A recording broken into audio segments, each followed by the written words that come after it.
आज हम leet code contest का वीकली कॉन्टेस्ट 332 का सेकंड क्वेश्चन पहले करने वाले हैं। तो सेकंड क्वेश्चन देखते हैं। सेकंड क्वेश्चन ये है, क्वेश्चन नंबर 2563।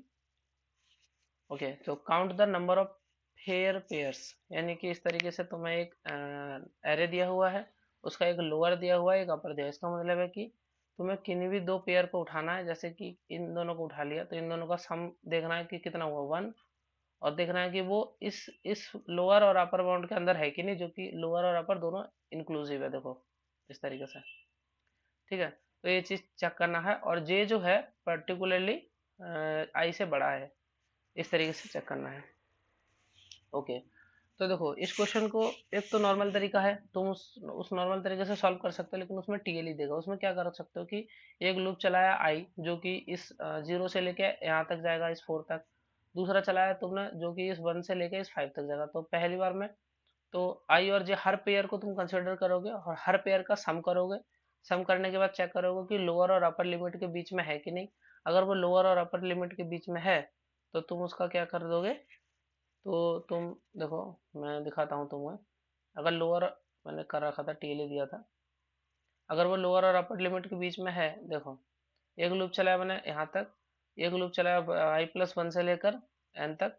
फिर मैंने क्या किया कि इन दोनों को जोड़ा, चेक किया कि अगर अपर या अपर से छोटा हो एंड लोअर या लोअर से बड़ा हो, तब हम क्या करेंगे, अपने आंसर में एक पेयर अगर वो है तो प्लस प्लस, और लास्ट में रिटर्न कर देंगे आंसर को। ठीक है, ये तो टीएल ही देगा। तो जो सॉल्यूशन, हमें थोड़ा टाइम कॉम्प्लेक्सिटी को इम्प्रूव करना है, वो कैसे करेंगे वो देखते हैं। देखो ठीक है, हमने चलो इसको एग्जाम्पल को अपने नोटपैड में लिख लिया है। अब देखो यहाँ पर करते हैं क्वेश्चन को। देखो इसको अगर हम इस तरीके से सॉल्व करने की कोशिश करें कि जैसे, इतना तो समझ में आ रहा है कि इसमें हम लूप लगा के एन स्क्वायर वाला सॉल्यूशन नहीं दे सकते। ओके, ठीक है। तो कर क्या सकते हैं इसमें, मान लो कि अगर इसके लिए मुझे पता चल जाए कि ये नंबर तो मुझे पता ही है, अगर ये पता चल जाए कि इसके लिए कहाँ से कहाँ तक मैं जोड़ूं।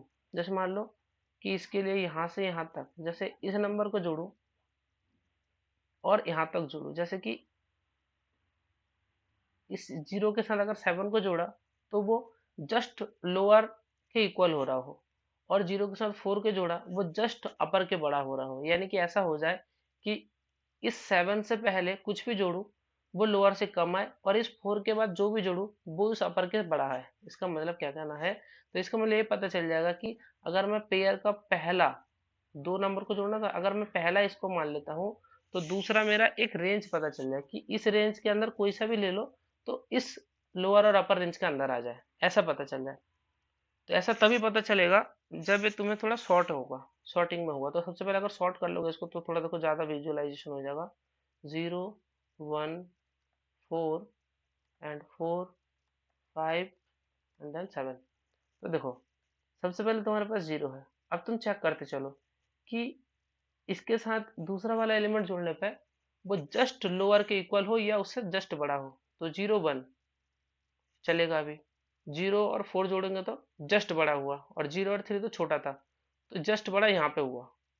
तो यहाँ पे तुम्हारा जो रेंज होगा, ताकि इसके समान आए, इस वाले को पहला कंसिडर करते हुए, फर्स्ट ये है। सेकंड के लिए हम रेंज ढूंढ रहे हैं कि सेकंड वाला जो हो वो किस रेंज से हो सकता है। फिर नेक्स्ट वाले में गए तो ये भी देखा कि ये भी है, तो ये तो लोअर मिल गया, कि लो बाउंड सबसे हमें मिल गया। अब तुम्हें देखना है कि जस्ट बड़ा हो जाए अपर से। एक बार अगर ये मिल गया ना, एक बार अगर मिल गया तो इसको आगे नहीं बढ़ाना है। अब तुम्हें देखना है कि अपर से जस्ट बड़ा मिले, तो तुम कहाँ से सर्च करोगे? कहीं से भी सर्च करना शुरू करो, लेकिन चलो यहाँ से करते हैं दोबारा से।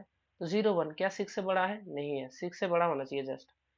6 से बड़ा है? नहीं है। 0 4 6 से बड़ा है? नहीं है। 0+5 6 से बड़ा है? नहीं है। 0 7 6 से बड़ा है? बड़ा है।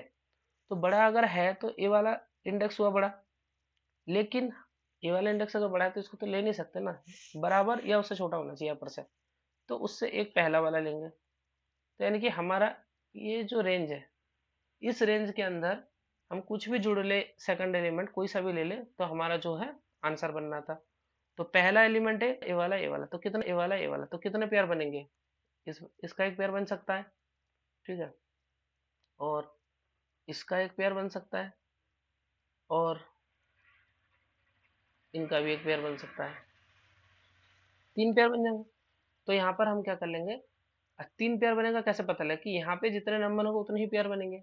और यहाँ पे नंबर कैसे पता चलेगा, तुम्हें तो सिर्फ इंडेक्स पता है ना। तो इंडेक्स जब पता है और 0 इंडेक्स है तो तुम कैसे निकालोगे कि इस वाले लास्ट इंडेक्स माइनस इसको मान लो फर्स्ट इंडेक्स +1, इससे निकल जाता है, नॉर्मल मैथमेटिक्स है ना। जैसे कि अगर ऐसे लिखा रहा है 0 1 2 3 4 5 और तुम्हें बताना हो कि ये कितने हैं, कितने नंबर्स हैं, तो तुम्हें क्या करना होगा, last minus first +1, last minus first +1 कितना हुआ, 4 माइनस 2 +1, 3 हो गया ना। तो बस यही रूल लगता है, लास्ट माइनस फर्स्ट +1, तो यहाँ पे भी पता चल जाएगा कि कितने हैं। ओके समझ में आ गया होगा। अब बात रही कि इस लोअर बाउंड को और अपर बाउंड को कैसे निकालते हैं। तो इसके लिए C++ में 2 इनबिल्ट फंक्शन होता है ना। वो फंक्शन मैं तुम्हें पहले दिखा देता हूँ। देखो पहले लोअर बाउंड दिखाता हूँ। देखो इसमें क्या होता है, ये देखो जैसे कि कोड बात में दिखाता हूँ। इसमें देखो लिख रहा है lower bound for element 30 at position 2, है ना। देखो 30 के लिए लोअर बाउंड कहाँ पे हुआ, पोजीशन 2 पर, यानी कि 0 1 2। देखो यानी इससे पीछे जितनी भी आएगा वो उससे छोटा ही होगा 30 से, ठीक है। और देखो ये लोअर बाउंड हो गया, कैसे निकाला है, देखो इस तरीके से कुछ इसका है लोअर बाउंड। पहला इटरेटर स्टार्टिंग कहाँ से करना है उसको, दूसरा इटरेटर कहाँ तक उसको सर्च करके देखना है, और क्या सर्च करना है, 3 चीज पास कर देना है, फिर वो अपने आप ही एक इंडेक्स पास करके दे देगा। लेकिन उसके बाद वो तो क्या देगा, उसके बाद तुम्हें लो 1 माइनस वी वीकन करना पड़ेगा, तब जाकर तुम्हें वो इंडेक्स मिलता है।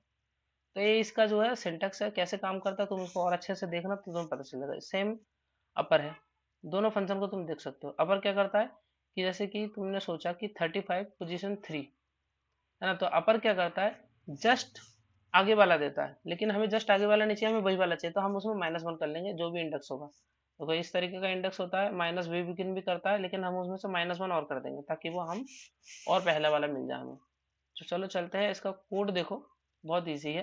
तो जो जो कहा बस वही वही करना है, कुछ नहीं करना है। सबसे पहले देखो तुमने सॉर्ट कर लिया, सॉर्ट करने के बाद तुमने उसका साइज ले लिया, लेने के बाद तुम क्या करोगे, अपने काउंट तो बनाना ही है, फिर एक लूप चला लो। लूप तो चलाना ही पड़ेगा ना।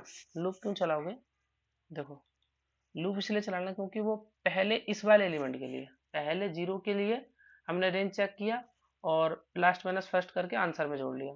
फिर 1 के लिए भी तो चेक करेंगे कि 1 के लिए भी चेक करो कि उसका लोअर और अपर क्या होगा। जैसे मान लो अगर तुमने 1 के लिए चेक किया तो देखो 1 + 4 कितना हो जाएगा, यही से स्टार्ट करना है ना चेक करना।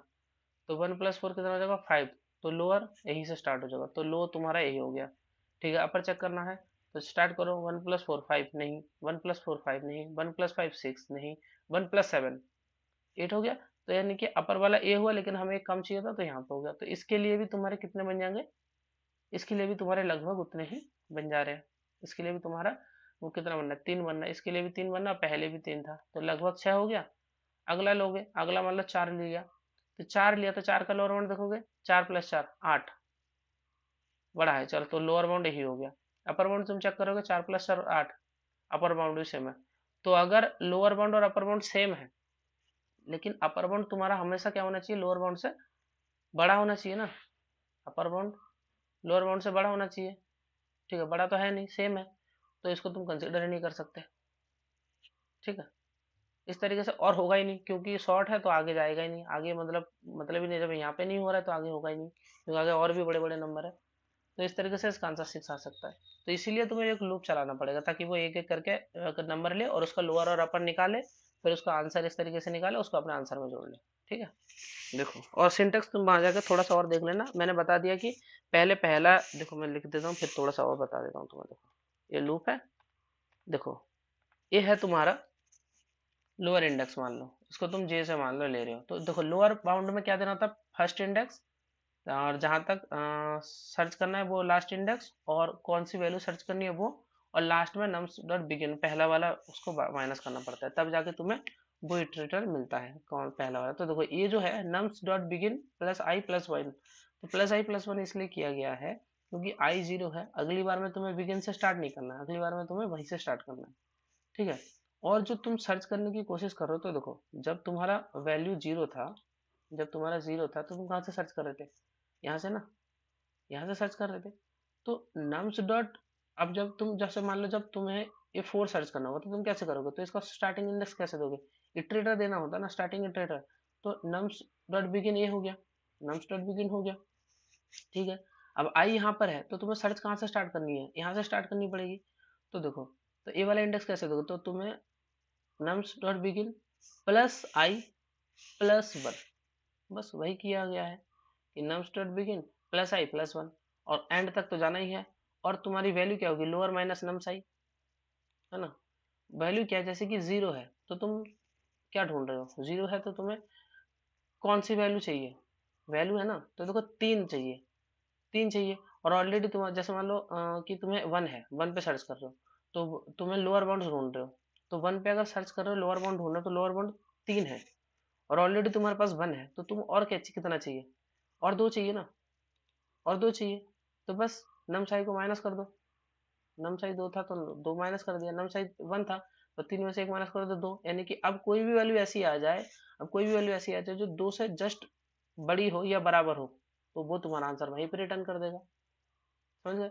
अपर वैल्यू के लिए भी, तो ये लोअर वैल्यू वाला समझ में आ गया, और nums डॉट बिगिन तो करने पड़ता है। अपर वैल्यू भी सेम है, उसको मान लो k में ले लो, ये लो, अपर वैल्यू में भी सेम है कि अपर वैल्यू भी ऐसे ही सर्च करना है, एंड तक जाना है, और तुम्हें क्या सर्च करना है, अपर माइनस nums ही करना है, और nums बिगिन करना है। -1 क्यों करना है, क्योंकि वो उसके आगे वाला देखा, लेकिन हमें जस्ट इक्वल वाला चाहिए था, तो इसलिए उससे पहला वाला इटरेटर ले लिया हमने -1 करके, ठीक है। तो जे और के आ गया। अब तुम एक बार चेक कर लो, जो मैंने एक कंडीशन बताई थी ना, कि अगर ऐसा ना हो कि तुम्हारा जे भी वही हो के भी वही हो, तो इसका मतलब वो वैलिड नहीं है, तो उसको नहीं लेना, तो उसको एक बार चेक कर लो जे और के की वैल्यू को, ठीक है ना, कि के की वैल्यू बड़ा या बराबर होनी चाहिए ना। हम्म, यहाँ पर जो मैंने बराबर दिखाया था वो बराबर इसलिए नहीं आएगा, है ना, क्योंकि वो अगला वाला वैल्यू देगा, तो वो अलग हो जाएगा, समझ ना। जैसे कि ये 3 है, ये 6 है अपर वैल्यू, तो इस 4 के लिए जब तुम चेक करोगे, तो 4 के लिए जब चेक करोगे तो तुमने देखा कि 4 माइनस लोअर -4 तो -1 हो जाएगा, तो -1 यहाँ पे कहीं मिलेगा ही नहीं, तो ये चीज यहाँ पे होगा ही नहीं, है ना। यानी कि अगर एक ही इंडेक्स पे आए तो वो क्या हो सकता है कि उन दोनों को मिला के बन सकता है, तो यहाँ पे थोड़ा सा ऑब्जर्वेशन में थोड़ा सा गलती समझ लो लेकिन करना ही है, ठीक है। कि तुम्हें क्या करना है, तुम्हें लोअर माइनस वो वाली वैल्यू करनी, तो 3 - 4 करोगे -1 हो जाएगा, तो यहाँ पे वो मिलेगा नहीं, इसका मतलब है कि इक्वल वाला भी लेना है, ठीक है, इक्वल वाला भी लेना है यहाँ पर, ओके। तो ये थोड़ी सी करेक्शन थी। उसके बाद तुम्हें क्या करना है कि वही है, लास्ट माइनस फर्स्ट प्लस 1 कर लेना अगर वो वैलिड है तो, और उसके बाद तुम्हें बाहर जाके आंसर रिटर्न कर देना है, काउंट से था हमारा, रिटर्न कर देना। इसको रन कराते हैं और लो इसको सबमिट करके देखते हैं, ठीक है। बाकी क्वेश्चंस का सॉल्यूशन भी लाऊंगा, थोड़ा देखते जा, ओके, ठीक है, क्वेश्चन सॉल्व हो गया। हाँ, इसका लोअर बाउंड और अपर बाउंड को थोड़ा सा पढ़ लेना, तो ये तुम्हें बहुत अच्छे से समझ में आ जाएगा, बाकी क्वेश्चंस में भी काम आएगा। या तो तुम इसको लूप लगा के भी निकाल सकते थे, लेकिन वही है, टाइम जाएगा, और बड़ा कोड, टाइम तो बड़ा कोड लिखना पड़ेगा, ठीक है। तो चलो ठीक है, मिलते हैं नेक्स्ट क्वेश्चन पे।